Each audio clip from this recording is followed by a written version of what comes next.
Hi my dear subscribers, అలాగే మా యొక్క స్వాములు మాల తీయడం జరిగింది ఇప్పుడే.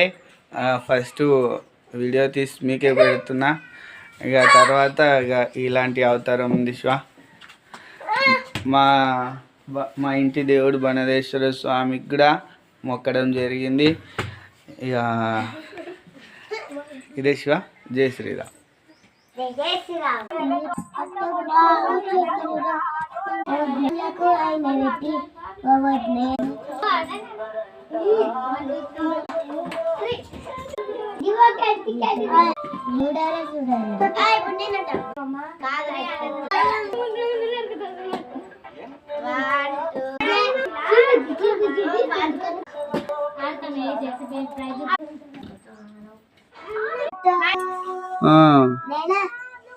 డాడీ ఇలా చూడు పాటకి అదే